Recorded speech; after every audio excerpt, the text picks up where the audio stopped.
कहानी की शुरुआत में हम फेरो ओलिवेटी नाम के एक व्यक्ति को देखते हैं जो कि एक सेल्फ मेड बिलियनर है। लेकिन वो ऐसे पैदा नहीं हुआ था। उसे अपना बचपन इटली में बिताया और वो अपने पापा के बहुत करीब था। वो यूनाइटेड स्टेट्स ऑफ अमेरिका गया और अपनी कड़ी मेहनत से बहुत सक्सेसफुल हुआ। हालांकि उसके पापा परेशान थे कि क्या उसे कभी सच्चा प्यार मिलेगा या नहीं। इटली में वो अपने दोस्तों के साथ बैठा था जब उसे अपनी मॉम का फोन आया। पता चला है कि उसके पापा अपनी आखिरी सांसें ले रहे थे, इसलिए वो अपने पापा को आखिरी बार देखने के लिए तुरंत इटली के लिए उड़ान भरता है। मिलने पर वो दोनों इमोशनल हो जाते हैं और जब उसके पापा बोलने के लिए जोर लगा रहे थे तब उसके पापा ने फेरो को उसकी आखिरी इच्छा बताई। उसके पापा चाहते थे कि वो अपने बिजनेस, धन दौलत और सब कुछ से कहीं दूर चला जाए और कुछ समय के लिए बिना पैसे के अपने दम पर जिंदगी बिताए, जैसे कि वो होमलेस यानी बेघर हो। फेरो ने सवाल टालने की कोशिश की, लेकिन अपने पापा को मरते देख वो मना नहीं कर सका और उनकी इच्छा से सहमत हो गया। फेरो के पापा की डेथ हो जाती है, जबकि फेरो अपनी मम्मी को अलविदा करता है। फिर अपने ऑफिस में वो अपने सेक्रेटरी से कहता है कि वो 1 महीने के लिए छुट्टी ले रहा है।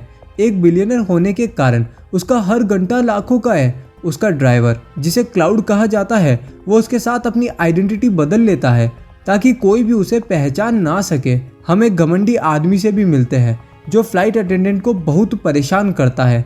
हालांकि वो उससे लड़ाई नहीं कर सकती, लेकिन उसने आलू को 3 बार थप्पड़ मारकर उसको सबक सिखाया, क्योंकि पहले आदमी ने कहा था कि वो खुद को आलू की तरह मानता है। फेरो अपने हाथ में एक बैग लेकर शहर आता है और ट्रक ड्राइवर से लिफ्ट लेता है। इस बीच फ्लाइट वाला घमंडी आदमी एक कैब लेता है जिसमें एक रहस्यमयी लड़की मौजूद होती है। वो घमंडी आदमी के बिल्कुल अपोजिट लग रही थी। बहुत पोलाइट है ये लड़की। फेरो लोकल शॉप्स पर नौकरी के लिए अप्लाई करने की कोशिश करता है। हालांकि फेरो को थोड़ा अजीब तरीके से देखने के बाद उसने उसे किसी भी तरह का काम देने से मना कर दिया। फेरो एंड में एक बार में पहुंचता है और वह बैठकर खाना शुरू कर देता है। वहाँ गरीबों के लिए स्नैक्स रखा गया था। सीधी भाषा में बोले तो मुफ्त का खाना खा रहा है। उसके स्मार्ट होने के कारण वहाँ बैठी एक लड़की ने फेरो से बात करी। उसने उसे उसके बारे में कुछ सवाल पूछे कि वो कहाँ रहता है और क्या काम करता है। वो नर्वस होकर इनडायरेक्टली सवालों के जवाब देता है, जो लड़की को कंफ्यूज और नाराज करता है और वो परेशान होकर वहाँ से कट लेती है।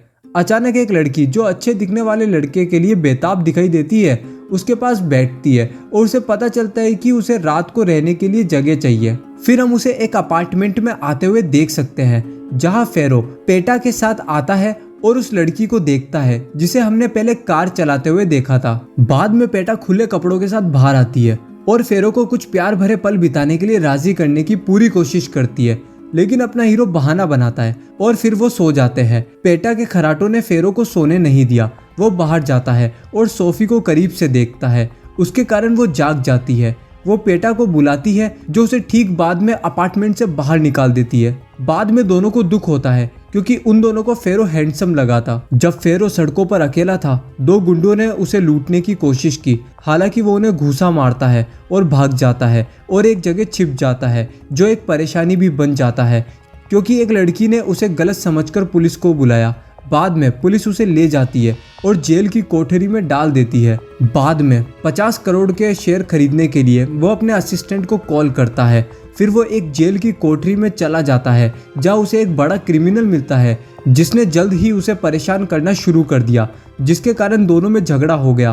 पुलिस ये देखती है और उस आदमी को कोठरी से बाहर निकाल देती है। इतने शक्तिशाली आदमी को संभालना उसके लिए बहुत बड़ा काम था। हालांकि वो अपने पापा से किए गए वादे को याद करता है। अगली सुबह हम फेरो को जागते हुए और ये पूछते हुए देख सकते हैं कि क्या वो नाश्ते तक यहाँ रुक सकता है, लेकिन पुलिस ने उसकी एक भी बात नहीं सुनी और उसे फ्री कर दिया। पिछली रात के गुंडों को गिरफ्तार कर लिया गया। फेरो की भूख उसे चरम पर पहुंचा रही थी, इसलिए उसने एक लोकल स्टोर में जाने का फैसला किया और 50 रुपए देकर और रबर का एक पैकेट देकर ट्रेड करने की कोशिश की ताकि उसे कुछ खाने के लिए मिल सके। लेकिन यह सब उसके काम नहीं आया।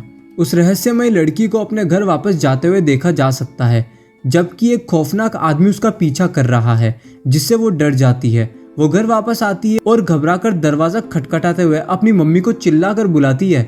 घर में घुसकर उसे आखिरकार राहत मिलती है।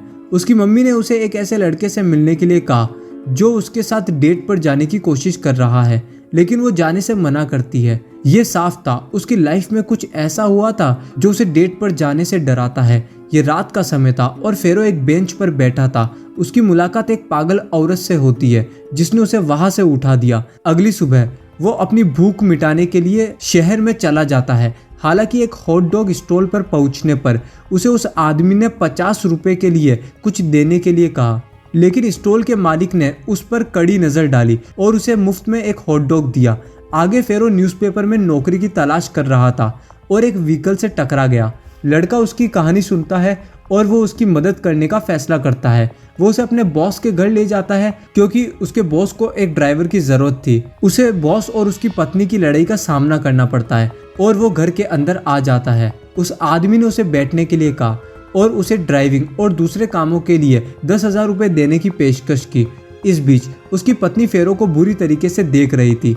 अचानक उसकी बिगड़ेल बेटी आ गई और उसने 5,000 रुपए मांगे, जिसे उसने ऐसे दे दिए जैसे कि वो कुछ भी नहीं है। उसने जाने के लिए कहा, लेकिन उसकी पत्नी ने उसे रात के लिए बारटेंडर के रूप में काम पर रखा। रात में लोग उसके साथ बहुत बुरा व्यवहार कर रहे थे, जो उसके लिए बहुत बुरा था। साथ ही उसे एक नशे में धुत व्यक्ति को घर छोड़ने के लिए भी कहा जाता है। फेरो अपने असिस्टेंट को अपनी कंपनी के हर एम्प्लॉय को 10,000 रुपए का बोनस देने के लिए भी कहता है। काम खत्म होने के बाद वो अपने बेडरूम में वापस आ गया। यहाँ मिस कर्टिस बैठी थी। अचानक नशे में धुत उसकी बेटी भी आ गई, जिसने उसे अपने सुकून के लिए इस्तेमाल करने की कोशिश की।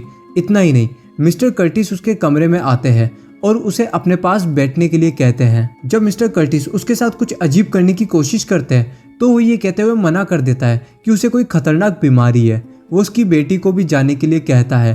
तभी पत्नी के चेहरे पर मुस्कान आ जाती है। अगली सुबह उनका कुत्ता भी कुछ अजीब करने की कोशिश करता है।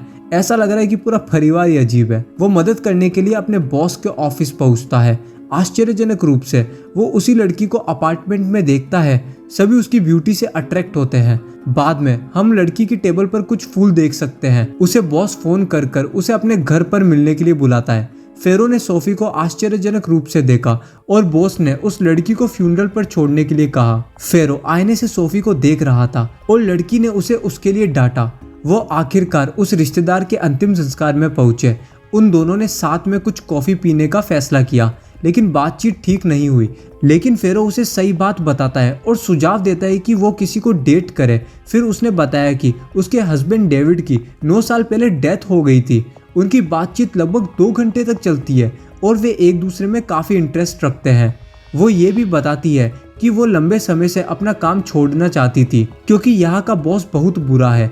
वह फेरो को कुछ पैसे उधार देकर उसकी मदद करने की भी पेशकश करती है, पर वो पैसे लेने से मना कर देता है। उसे उसके पेरेंट्स के घर छोड़ने से पहले दोनों एक दूसरे को किस करते हैं, जबकि उसके पेरेंट्स उसे ये करते हुए देखते हैं और वे ट्यूसडे को डेट पर जाने का भी फैसला करते हैं। उसके पापा मम्मी ये जानकर खुश नहीं है कि वो जिस आदमी को डेट कर रही है वो एक साधारण सा ड्राइवर है। अगले दिन वो फेरो के साथ डेट पर जाती है। साथ में वो अपने प्रोजेक्ट पर भी काम करती है क्योंकि मिस्टर कर्टिस ने कुछ ज़्यादा ही प्रोजेक्ट दे दिए थे।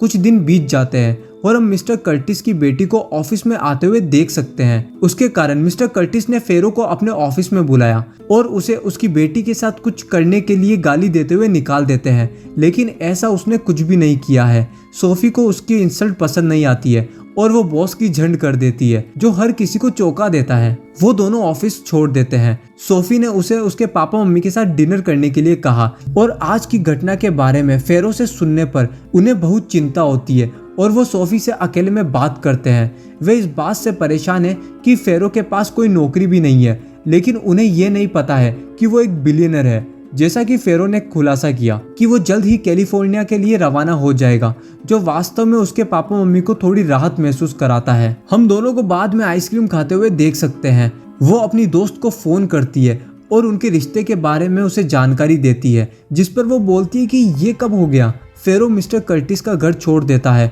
और उसकी वाइफ को अलविदा कहता है। अगले दिन सोफी ने उसके पैसे से खुद की एक नई एजेंसी खोलने के बारे में पूछा। फेरो ही उसका पार्टनर बन सकता है। वे बिजनेस के बारे में बात करती है और बिजनेस के लिए एक शानदार आइडिया देती है और इसके लिए फेरो एग्री हो जाता है। फिर वो दोनों एक रोमांटिक पल सेलिब्रेट करते हैं। फेरो ने उसे बताया कि वो उसकी जैसी लड़की से कभी नहीं मिला था। आगे वो दोनों प्राइवेट टाइम स्पेंड करते हैं 2 हफ्तों बाद उनकी एजेंसी काफी सारा रेवेन्यू कमाना शुरू कर देती है। पार्क में फेरो ने उसे बताया कि वो जल्द ही जा सकता है, जिस पर उसने बोला कि क्या वो कैलिफोर्निया में एजेंसी खोल सकते हैं। हालांकि फेरो उसके बिजनेस को लेकर उदास नजर आया। बाद में उसे अपने असिस्टेंट का फोन आता है और उसे पता चलता है कि अगर वो इस बार कोर्ट नहीं आया तो कंपनी अपना कंट्रोल खो देगी। फाइटर प्लेन्स को देखते हुए सोफी ने उसके लिए अपने प्यार को जाहिर किया। ये कोर्ट की तारीख थी और जज ने उन्हें मंडे तक की डेडलाइन दी थी, इसलिए मंडे को फेरो अगर कोर्ट में नहीं पहुंचता है तो वो कंपनी का कंट्रोल खो देगा। हमें उस दिन की तरफ ले जाया जाता है। फेरो का असिस्टेंट जज के सामने खड़ा था, लेकिन फेरो कहीं दिखाई नहीं दिया। अपोजिट टीम जीतती हुई दिखाई दे रही थी।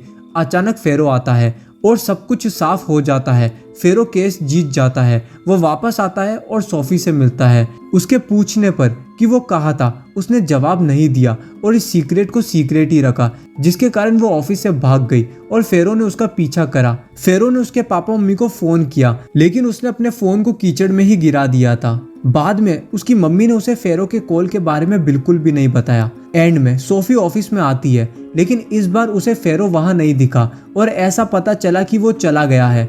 दूसरी तरफ फेरो ने नौकरी दिलाने में मदद करने वाले व्यक्ति मिस्टर कर्टिस को 1 करोड़ रुपए का दान दिया। फेरो अपनी मम्मी को सोफी के बारे में बताता है और वो उसे कम से कम एक बार उससे मिलने के लिए कहती है।